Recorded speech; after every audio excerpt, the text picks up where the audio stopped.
Hey folks, and welcome back to the second part of our Scottish adventure. And just a recap from our last video, we'd been to Loch Turret, Loch Garten, Mount Cairngorm, and stayed overnight here at Loch Ruthven, which is not only a stunning destination, but the top spot in the UK for seeing the rare Slavonian Grebe, and the previous night I'd got some distant views. It was now the following morning, and I wanted to go and have another look before we had to leave. So I left Kaylee and Emily still sleeping in the van, and headed down the path towards the hide, en route stopping for a very confiding young great spotted woodpecker. As soon as I spotted it, I stayed still, and the woodpecker, that didn't seem too bothered by me, flew to a closer tree to have a feed, and then eventually flew off into the forest. I continued on to the hide in the hope that I might see the Slavonian Grebes again, and potentially get better footage. Once I'd arrived and settled down, I scanned the water in front of me, and could see a few birds, although most were quite distant, including a lovely female red-breasted merganser, being followed by a youngster, and a very lively family of little grebes. One of the young grebes took off and clumsily flew whilst kind of treading water low over the loch and eventually landed, and was closely followed by its siblings and its parents. These grebes weren't the only entertainment. A grey heron soon flew in and landed in the reed bed just across from me. It was about this time I heard something in the distance. Something eerie, but really exciting. I haven't seen any Slavonian Grebes yet, but I've just heard a red-throated diver, which was really exciting. It sounded quite distant, and I haven't heard it since, but I think that's definitely the first time I've heard one, and I didn't know what it was. I had to get the help of like a Merlin app to figure it out, but that was pretty exciting. I've never heard a red-throated diver. That was really eerie. Anyway, I'm going to continue and see what else I see. But amazing. Still really excited by hearing the red-throated diver and hoping it may come out of the reed so I could see it, my attention went back to the grey heron that was now doing a good bit of fishing. And reasonably successfully. After its breakfast, it found a spot to stand and preen and have a bit of a stretch before it flew off round the trees out of sight. By now I'd been here for well over an hour, and I'd had no sight of either the Slavonian Grebe or the vocal red-throated diver I'd heard previously. And just as I was about to give up, I was joined by Kaylee and Emily, and in the distance, a Slavonian Grebe. And much like the previous evening, the Grebe remained quite distant. This time, the light was worse too, so the bird was a little silhouetted. Regardless, it's always great to see this species, as they are such a rare British breeder with less than 30 breeding pairs. So getting any views of this grebe is quite a privilege. Hey folks, well, I caught another glimpse of the Slavonian Grebe, although it was distant and a little silhouetted this time, but that's got it. So unfortunately now we have got to go and do some boring stuff like shopping and like stocking up on things. So we're going to head towards Inverness, and we may even drop into Loch Ness, as Emily's excited to try and see the Loch Ness monster. So anyway, this place is absolutely stunningly beautiful, and although it sounds a bit crazy, I was absolutely blown away by the red-throated diver. Hearing the red-throated diver, it would have been nice to see them as well, but hey, you can't have everything. Now though, I did have to walk down the path and catch up with Kaylee and Emily who'd left before me, as unfortunately we had some shopping to do. Don't worry though, there's plenty more birding to come. After a trip to the supermarket and Halfords, our plan was to go and have a look at Loch Ness, but those plans had to change, as apparently there was a large music festival going on nearby which was causing terrible traffic. So instead we stopped off for lunch at Loch Kinellan, a beautiful little place near the village of Strathpeffer.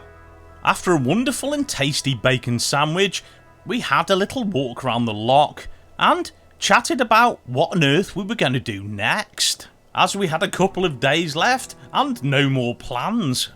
Whilst discussing some ideas, we did have a look at the birds that were present here, and, like Loch Ruthven, there were loads of little grebes. These little grebes were joined by large groups of tufted ducks.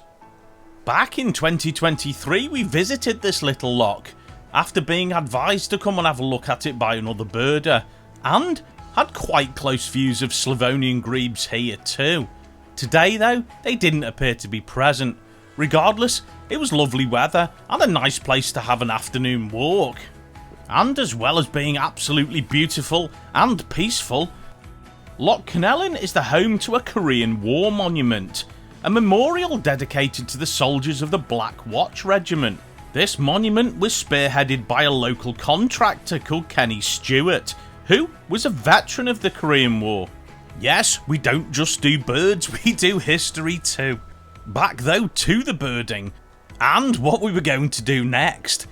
By now, we were sat on a bench at the end of the loch, and although we were trying to make plans, we were easily distracted by birds around us. Hey folks, where are you looking? There's a kite. Oh, you've got a red kite? Yes, sir. Oh yeah, there you go. You see it's kite, isn't it? Yeah, it's a red kite. No Slavonian Grebes here though, unfortunately. It's kite though. There is a kite. It's going really low over that field. Sorry, I'm not getting footage of it, I'm just looking at it. Yes, we saw a red kite, and we finally made a decision. A bit of a mental one. One which led to us crossing Scotland and heading to a destination in the Inner Hebrides we'd never visited before. Hey folks, so our next move was a bit of a crazy one. It's not my fault. No, I'm not the crazy idea. Yes, we drove all the way to Skye, and when we got there, our first port of call was Portree. Not only to have a little look around, but also to grab some dinner, as we'd had quite a long drive and we were pretty hungry. But before we looked for dinner, I had a short scan of the shoreline to see if there were any birds about. There was a goosander in the distance preening, and loads of corvids. On this small bay alone there was rooks, a pair of jackdaws, and also a bird I was expecting to see, the hooded crow. A bird that up until this year was a separate species from the carrion crow, but now has been clumped in and is considered a subspecies.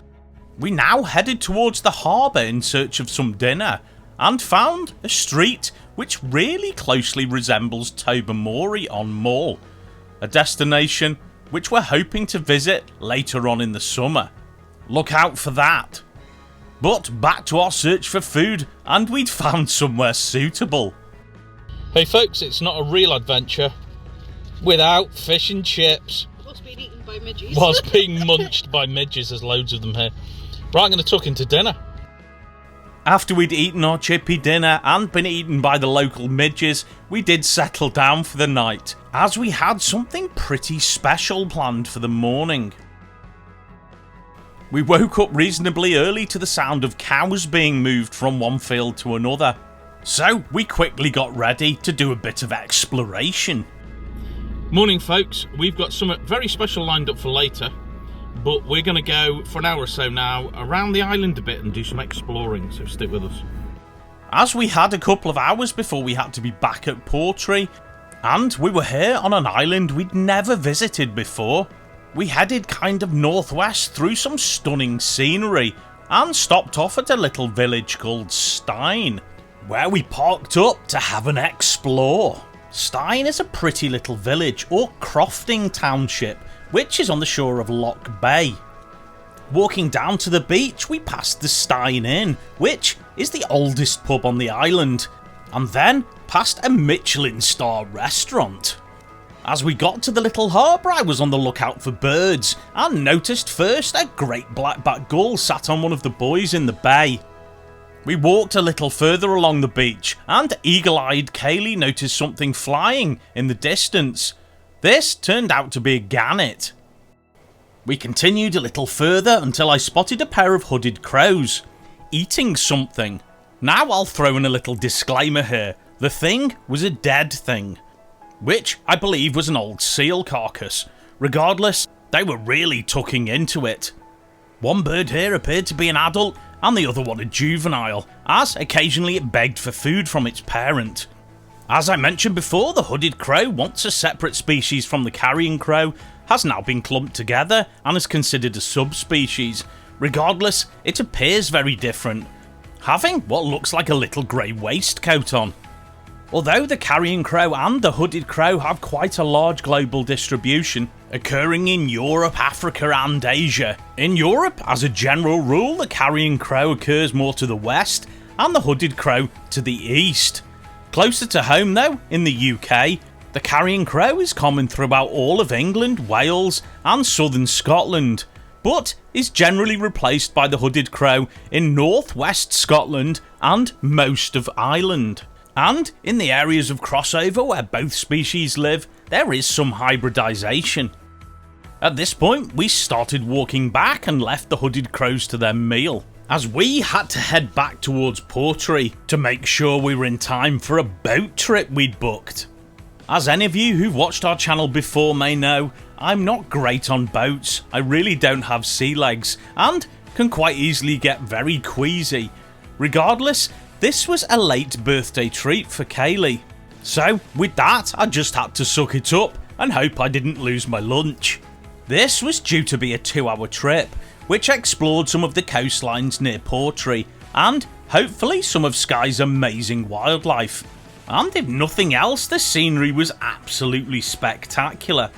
Luckily though, we did start to see wildlife, and after only about 10 minutes on the sea, we saw our first eagle, one for our year list, the white-tailed eagle.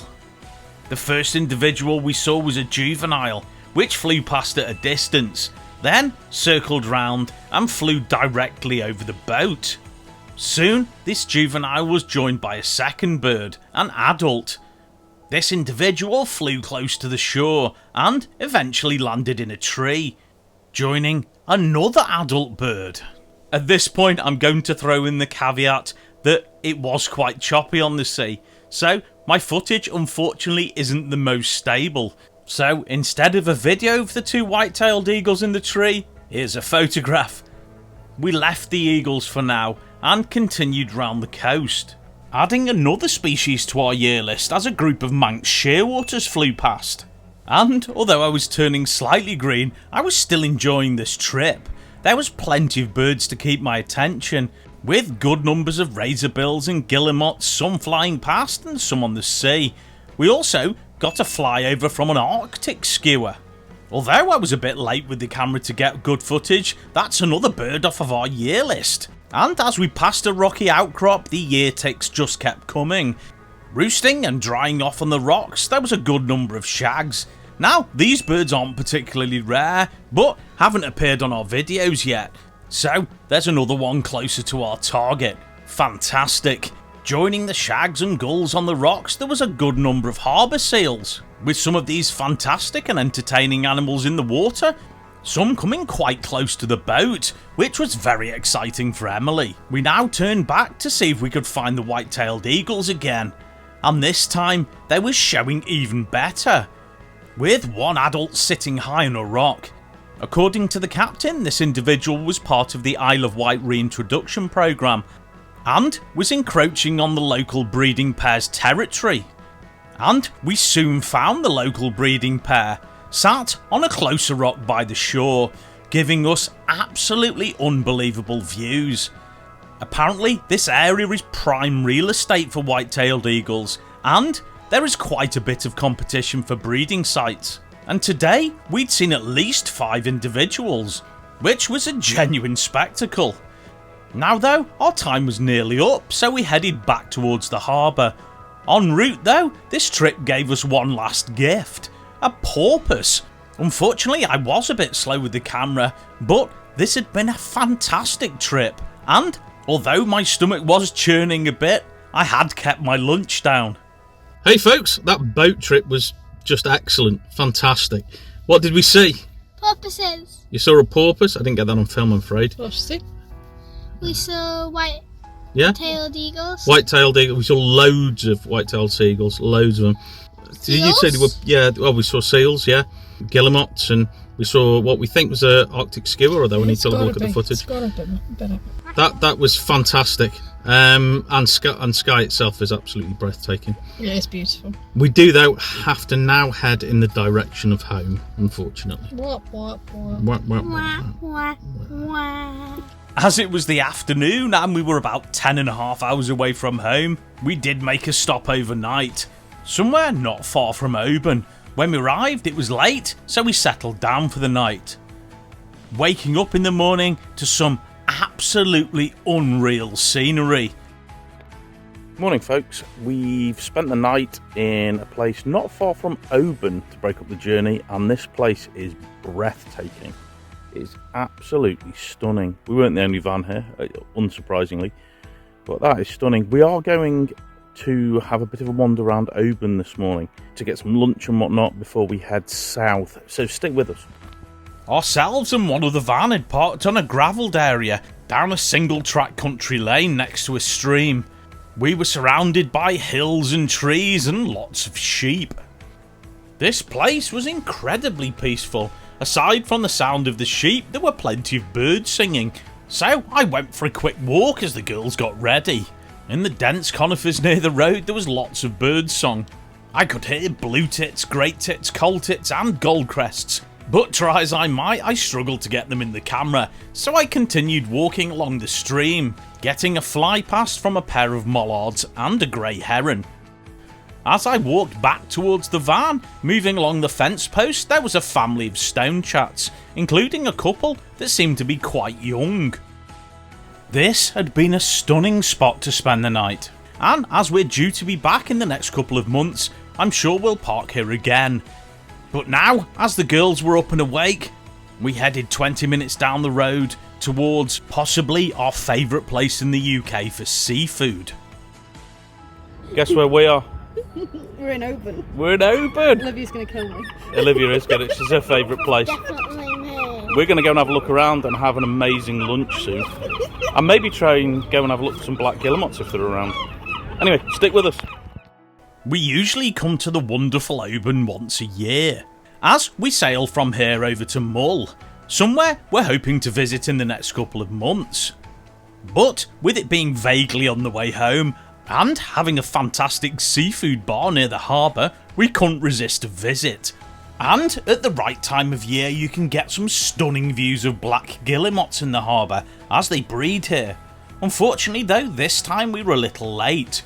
Regardless, we saw many gulls and a tern flying around doing some fishing. But now it was time for us to get some food.